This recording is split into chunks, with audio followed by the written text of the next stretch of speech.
Listen to the Vibes. Welcome, everyone, to another episode of Listen to the Vibes. And I'm very privileged to have Mr. Michael Price here. He's an author. He's worked on several different television shows, including The Simpsons. The pressing question is, before I get into asking you about you, is do y'all really have a time machine? No, I wish we did. No, we don't. When a show's been around as long as The Simpsons, going on 34 seasons right now, over 700 episodes, you say a lot of crazy things that happen to come true. So, no. No, but seriously, tell us a little bit about yourself. Yeah, well, I'm originally from central New Jersey, a little town called South Plainfield, New Jersey. Grew up just loving TV, super TV kid, like watch all the time in the pre-cable days, and watch a lot of old shows, old movies, old cartoons, especially like Bugs Bunny cartoons, and but never thought that would be anything that you could use except for just for fun.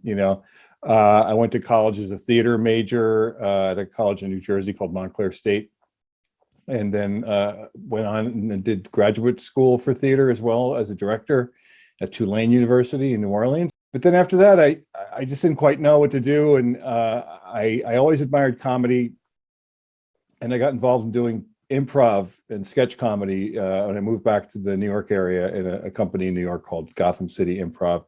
And that was what sort of trained me to think in a comedy way, or how to write comedy sketches. With a writing partner, we decided we were going to just try to make it, so we packed everything in a car and drove from New York to LA about 30 years ago. And with a couple of contacts, and we had ups and downs there. We ended up not being partners anymore, and I just stuck with the writing. And eventually, after a couple of years of struggle and doing all kind of crazy survival jobs, managed to get a job on a very low budget sketch comedy show that then turned into a job on a Nickelodeon cartoon show. And then more people got to see my stuff and like me, and a couple more years of just submitting things everywhere. Got on a legendarily for a bad reason, although I thought it was a great show, a sitcom on the old UPN network, which was called Homeboys in Outer Space. It was a really fun job. Met a lot of great people there who are still my friends. And because of that, two of the people who worked on that show were Al Jean and Mike Reese, who had been the showrunners of The Simpsons in seasons 3 and 4. And had left briefly, and I met them on that show, and then we stayed together. We stayed close, and they hired me for a couple other things. And eventually, a couple of years later, they went back to The Simpsons, and I got a call from Al Reese when a show I was on was about to get canceled, and I was worrying, like, what am I going to do next? And I just got a call out of the blue from Al, who I had spoken to in about 7 or 8 months, saying, "There's a spot opening up on The Simpsons if you're interested." And I said yes, super immediately. And that was about 20 years ago. And I've been on The Simpsons ever since then. And I still remember when The Simpsons came out on the Tracy Ullman show. Yes. Yeah, me too, of course. And you worked on The Simpsons movie too, right? I did. Well, the movie was written originally, the first version of the script was written by this kind of like super team, like the Avengers, of The Simpsons, which was Matt Groening, Jim Brooks, our two ultimate super producers, Al Jean, Mike Reese, George Meyer, John Swartzwelder, John Vitti. I'm sure I'm leaving somebody out. Dave Merkin, Mike Scully, like some of these like people who had been on the show in the early years, and some of them hadn't worked on the show in a little while. And then as the movie went into production, and it was produced more or less like a super-sized version of an episode where like everything is rewritten, everything is taken apart and worked on over the course of like a year and a half. They started bringing some more of us in from the show to work on different aspects of it. So towards the end, with about a year or so to go before the movie came out, they brought me and 3 of my other colleagues from the show, John Frink, Tim Long, and Joel Cohen, and we became this kind of like, they called this the upstairs room, which is that there was an actual room in our building downstairs where the big team was working on like really hashing out like all the really important moments, like the plot points and this and that. And then they would get stuck on a certain area or a certain joke that just needed a funny joke, but wasn't important to the plot, then they would call us. We were sitting there like waiting by the phone, kind of like, like whatever, like the rescue squad or whatever. And they say, okay, we need this now. So then it was our job to pitch on as many versions of this joke as we could. So like, for instance, in the movie, I just was watching, the movie was on TV the other day, it was on FX. I was popped through the channels it was on. I said, I'll watch a little bit of it again. But there's a part where they stop Homer and they go through his wallet, or Homer goes through his wallet. I forget what it is. I think maybe the cops go through his wallet to find his driver's license. And they needed like jokes for like, what are the other things in Homer's wallet? And so we pitched like 80 of those. Like, what are the funny things that could be in Homer's wallet? And one of them that got in was one of the ones that we pitched, which was a picture. It's like the legendary picture of Michael Jordan, doing his big air dunk, his Air Jordan thing, right. with Homer pasting his face over it. So that's what they chose. But we would send down like a page or 3 pages of just jokes, and they would pitch that. So it was very fun, because none of the onus of like carrying an entire movie was on our shoulders. It was just our job to write stupid jokes. So it was fun. And you've worked with Bill Burr on Yes. F is for Family. Yeah. So The Simpsons has been such a great job, such great people. And over the years, I had worked working as a staff member on The Simpsons, which is incredibly fun. I'd also wanted to try my own hand at like creating something of my own, a show that I could call my own. And over the years, I'd worked on various ideas and pitched some ideas to some of the networks, and the whole process of coming up with a pilot, as they say, is kind of fraught with different obstacles along the way. So I had a couple that I had gone to and pitched to like ABC, or one of them was to CBS, and they liked it enough to pay me to write a script for it, but then not enough. They didn't like it once I wrote it enough to actually make it. So I'd gotten close a couple of times, and every time I would do that, I was sort of torn between my desire to, this is my thing, and then the fear of like, what if they said they want to make it? Then I might have to leave the greatest job in the history of time to do it, and who knows if it goes or not. So anyway, then finally this thing came up with Bill Burr, and I got a call from my agent saying that this comedian Bill Burr was looking to develop an animated series with Vince Vaughn's production company, and it was based on his childhood in the 70s, and that's all I really knew about it. And so I went in and met with them. I met with Bill. I'd never met Bill before. I was just sort of aware of him, his stand-up a little bit, but I knew mostly more as an actor from being on Breaking Bad, which I was a huge fan of Breaking Bad.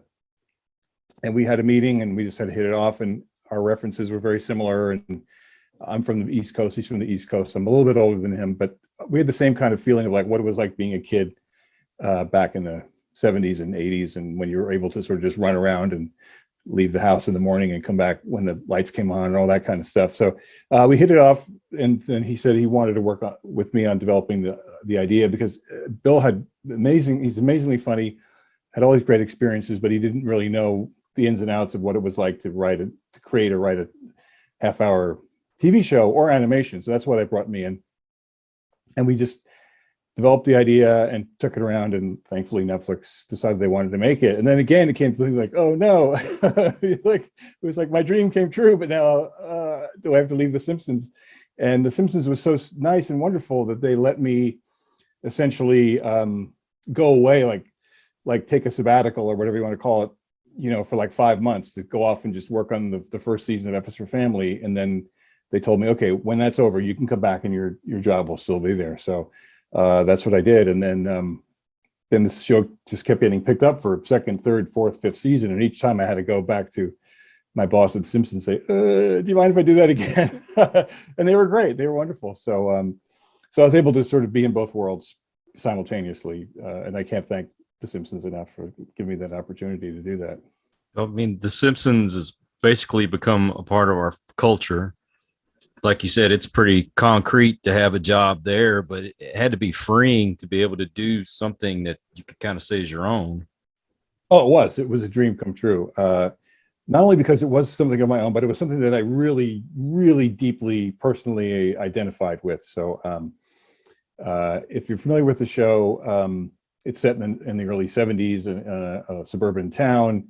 And the dad, played by Bill, his name is Frank Murphy, is a guy who works at an airport as a baggage manager, and he had a lot of thwarted dreams. He wished he could be a pilot, but he had to drop out of flight school when his girlfriend got pregnant, had to get married, had to raise a family. So he's got a lot of issues with that, a lot of issues with the changing times, and the town that he lives in was that a lot of that stuff was already there from Bill's idea. And then the stuff that I brought a lot of it to was sort of what the neighborhood was like, what the neighbors were like. So many of the people in this characters in the show were based on people that I grew up with, my friends, my neighbors. So it was deeply personal, really fun. So yeah, it was super, super rewarding to have a show that I could say I created the show, and I was the executive producer of, but even more that it had such meaning to me. And I was able to just, every time we worked on it, I was sort of, in a way, reliving my childhood or talking about my mom or my dad or my brothers or my crazy neighbor. One of the crazy neighbors on the show is this guy who's like the creepiest neighbor of all time. His name is Goomer, and he's based on a real guy. I mean, again, with a comedy show, and certainly with an animated comedy show, everything is amplified comedically. So this guy, he did creepy stuff. Like he would walk his dog, and he'd use the dog walk as kind of a pretext to kind of like, he'd be walking the dog and then like looking at everybody's window. You know, you got the feeling that he was a voyeur in some way. And we show him in the show actually doing this, which is what this guy actually did, which is that his dog, I think his wife must have been a neatnik or something, because this real guy, we only used it in the show once, but this real guy would come over and knock on the door to say hi to my dad. And then he would say, do you mind if I use your bathroom? Like I think he often came over to our house just so we could use the bathroom. Oh no. Maybe his wife didn't want him doing certain things in their bath. I don't know. And he also would walk the dog, and then he carried toilet paper and he would wipe the dog's butt. Oh no. After the dog did stuff. So that's the kind of stuff that I was able to channel from my childhood and put in this show. I love The Office and a few other things that are a little more modern, but I don't know. TV is just not the same to me anymore. Doesn't have the same entertainment value that it used to. Well, it's interesting too, because there's so much available now. Like everyone talks about this, like when you go on Netflix, there's like whatever it's called, Netflix fatigue, where like you flip through a million things and you don't know it. And there's something to be said, I think, and maybe because I'm of that age, you know, it seems like we're around the same age from being back then, where you turn the thing on, and like if something was on that you liked, you watched it. Like you didn't have to go through 9,000 choices. Yeah. You know, so there's something about like, I'm going to go watch Rockford Files again, or like I said, I don't know if you get Me TV, but there are different channels around the country, but it's called Me TV, and just shows old stuff linearly, like just on regular TV. And there's also a streamer called Pluto, which is just old stuff like Johnny Carson, everything old. And like, but that's real linear in that like you can't pause it. Like it's not even like it just comes on like it used to be. And there's something that makes it so much easier, more effortless. Like I'm just gonna watch something. Like I don't have to like make a big decision or, you know. So I think that might be part of it. The other thing I was noticing too was watching these Rockfords is and as much as I love like the shows I love to watch now, aside from like my own stuff for the Simpsons or whatever, are like the bingeable type shows where like for instance, like Better Call Saul is getting ready to come back on soon. I love that show. I love like that. Breaking Bad. I love The Sopranos. I love those kinds of shows where it's like the story keeps going and you want to watch the next one. But then I was watching Rockford, and like there were 22 episodes a year, and every week, like he went through such hell. Like he was always getting beat up. He was always like getting chased. And it was like when you watch him, I watched like 2 or 3 in a row. I was like, man, you could not. Those shows were not made to be watched in that way. Like they were not made to be watched in a binge way, because there's no way a real person could ever live that life. Like they were just meant to be watched once a week, maybe once a week. Because like back then, of course, as you recall, there were no VCRs. If you missed it, you missed it. So like maybe and I loved Rockford Files. Any show I loved, I wasn't home every Friday night, so I would maybe see out of 22 episodes, maybe 11 or 12, you know, and like, all right, what's Rockford up to this week? But it wasn't this kind of thing where like I actually texted this to Bill Burr the other day because I was like, man, if you binge this thing, you're seeing like, man, that Jim Rockford's had a hell of a bad couple of days, So it's just a different experience, it's a different thing where you're less invested in it.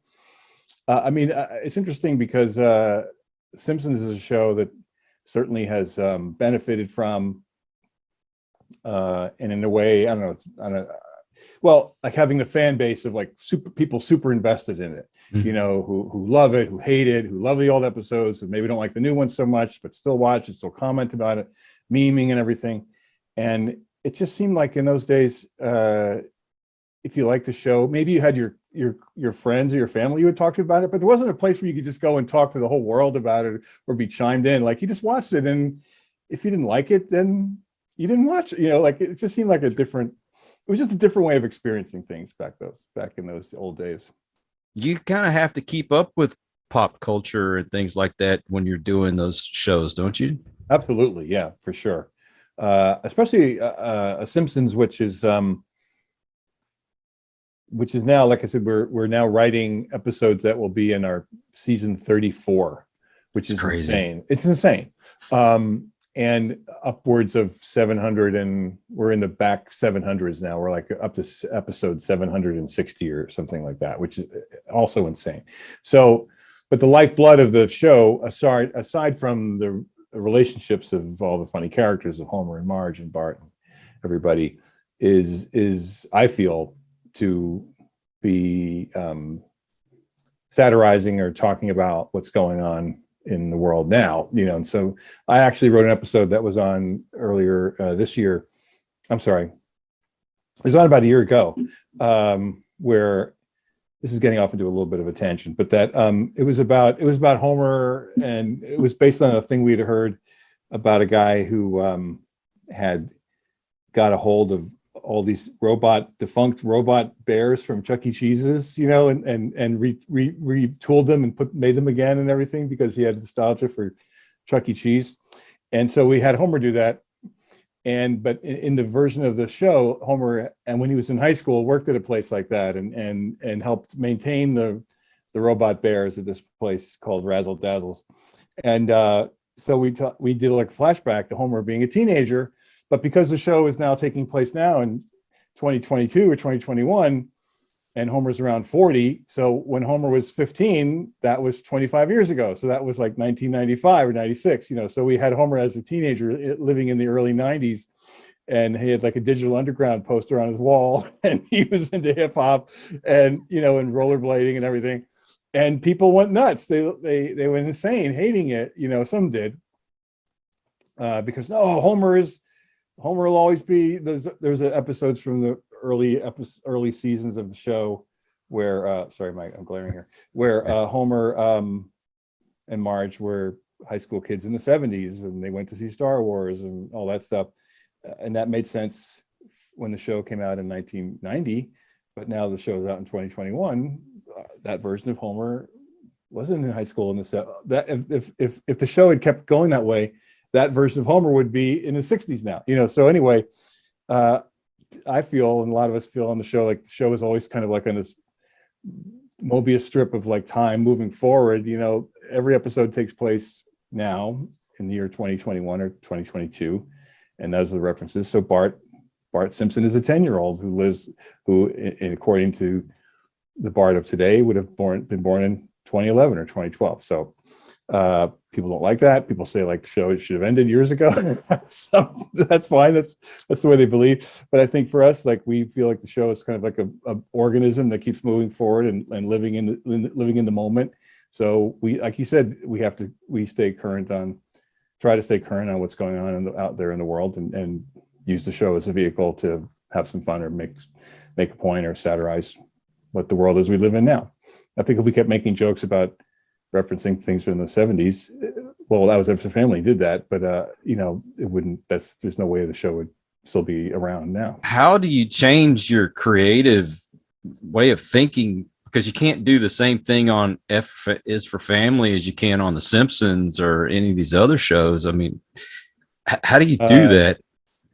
Yeah, well, you just sort of put yourself in the head of in the mind frame of what the particular show is about, right? You're right. Like Epstein Family was a show that was unrated. Well, they don't really have ratings on Netflix, but we were free to do a show just about anything. In fact, Netflix, when we first started, it was encouraging us, like, do whatever you want, just go crazy, because they're, as part of the way that they set themselves apart from other things.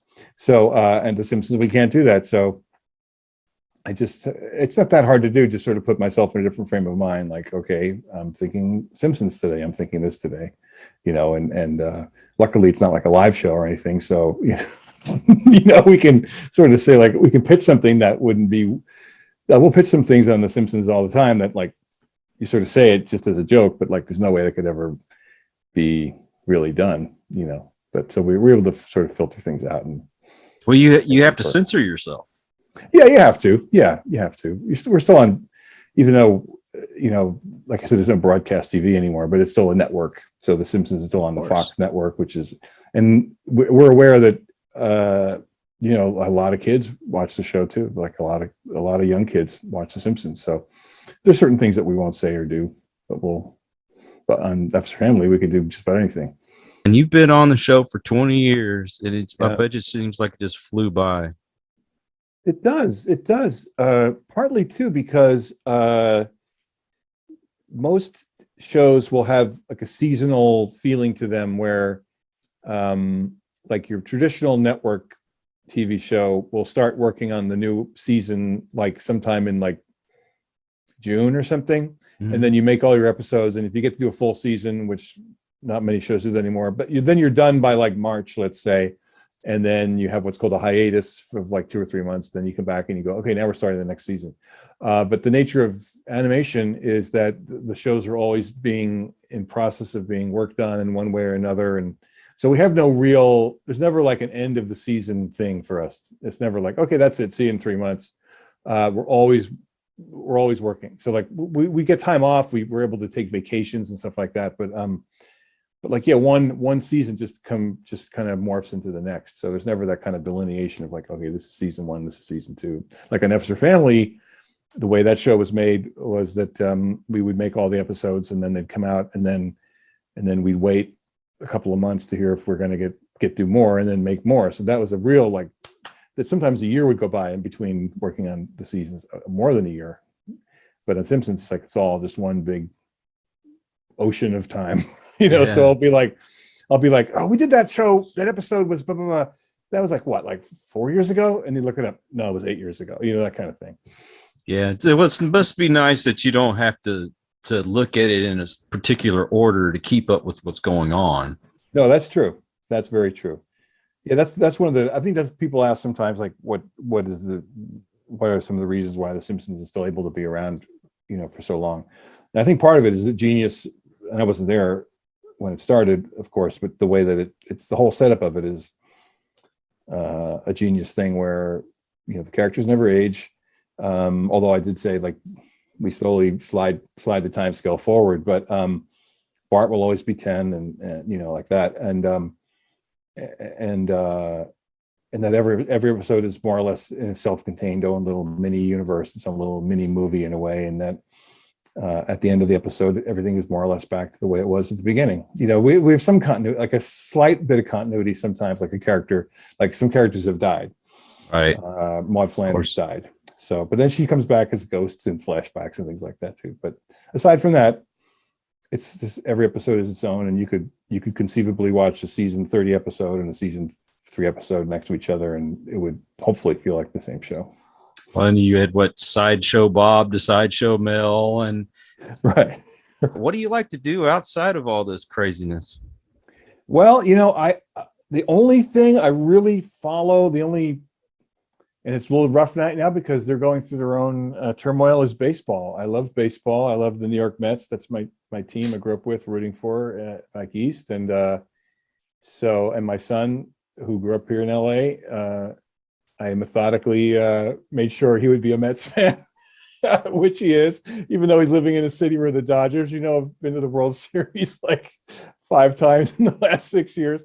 Right. But he his LA team are the Angels, and he likes the Padres too. But yeah, baseball and just going to the movies, or I mean, it's been hard to go to the movies lately, but it's getting a little bit better. I went the other day to here in LA. I think everywhere around the world, around the country at least, they're really re-releasing The Godfather. Oh yeah. They did a huge restoration of it, digital restoration of it, and it's the 50th anniversary of The Godfather. So I went to see it the other day at a theater here in Burbank. It was beautiful. And that's a movie I've seen. Like you talk about watching stuff over and over again. I must have seen The Godfather either in its entirety, or like that thing where you're just flipping around and it comes on and it's on, suddenly it's on TNT or something, and Yep.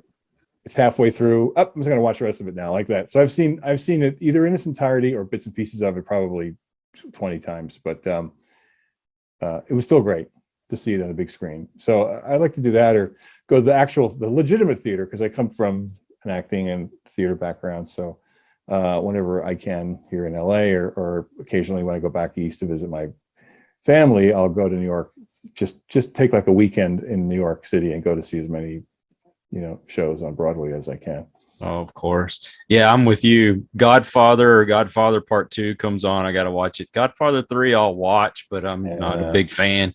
I have a big memory. I have a really strong memory of going to see that when it came out. Like came out on like Christmas Day or something of 1990 or so, and I was so excited for it, and then I was like, oh boy. That was how I felt with when the Star Wars prequels came out. But anyway, but Godfather 1 and 2 are unbelievable. Goodfellas is another one like that. Oh yeah, any of those Usual Suspects, Sure. Scarface, was it Carlito's Way, all those, man. Yeah. I can watch those over and over again. Yeah, I'm with you on Star Wars, because I was a little kid when the first one came out, and then when Return of the Jedi came out, I was a teenager, but then many years later the sequels came out, and I was kind of like, but then when the sequels came out, I have a new love for the prequels. Well, it's interesting to watch because I've had a chance to do some work in the Star Wars world in a tangential way, which is I've worked on these things with Lego Star Wars shows, which have been super fun. Because I'm a huge fan. I saw the first one. I guess I'm a couple years older than you, but I went to see the Empire Strikes Back on the first night I could, and that was before like spoilers, so I was not ready for the whole big reveal, the Darth Vader reveal. I was literally like, what? Holy, oh my God. Lost everything over it. Loved Return of the Jedi was the first one where I was like, I like it pretty great, but then all the Ewok stuff kind of made me feel a little, but I was that way. I did not like the Ewoks. Yeah, they leaned a little bit too heavy into Ewoks, I felt. But that's one reason. I mean, they made those special editions that came out like now in the late 90s now. Mm-hmm. I can't believe that's 25 years ago. But in generally, I think they're but like the special edition of Return of the Jedi, to me they fixed the ending where if you've seen it, they really dial down the Ewok stuff at the end of the dancing around singing that song and everything. So that I was like, all right, they did a good job with that.